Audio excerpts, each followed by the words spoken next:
Thank you for joining us at 5 o'clock. First tonight, indictments in the shooting in Anderson Township earlier this month. Hamilton County Prosecutor Melissa Powers announced that Joe Mixon would not be indicted, but Mixon's sister and her boyfriend, Lamonte Brewer, face charges. WCPO 9 News was there as Shalonda Mixon was taken into custody this afternoon.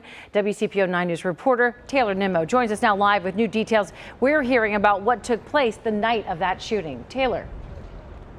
Prosecutors say that Lamonte Brewer fired 10 to 11 shots at the 16-year-old victim. Now we're also learning that Joe Mixon was in fact home at the time of the shooting, but prosecutors say he did not commit a crime.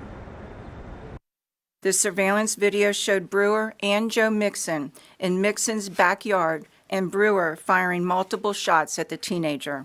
Thereafter, Shalonda Mixon is seen collecting shell casings from the yard. Prosecutor Melissa Powers says the surveillance video shows Joe Mixon in his backyard holding a gun, but he did not fire any shots. Mixon had been claimed to be receiving recently death threats on social media and was concerned for his safety that evening after his sister told him there were people outside with guns.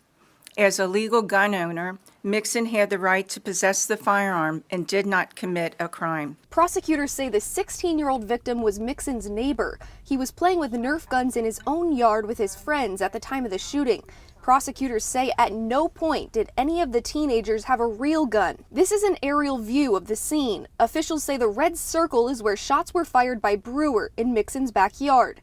The yellow line is the 16-year-old's path. He ran through his backyard and eventually hid behind a tree. Mixon's agent said Joe Mixon went outside to see what was going on outside his house, but he did not intend to shoot anyone, nor did he. Joe Mixon's agent said in a statement, Joe hates that a young adult was injured during this incident. He has been involved in youth activities in various capacities since joining the Bengals and calling Cincinnati home. His goal has always been to help our youth, not harm them. The Hamilton County Prosecutor says it was dark outside, but there was a street light and landscape lighting. It's my belief that someone should have realized that these were toy guns. I mean, it's obvious. Mixon, Brewer, and Pena, the trainer, all were out there long enough for their eyes to adjust and acclimate to the darkness to be able to distinguish that these were toy guns.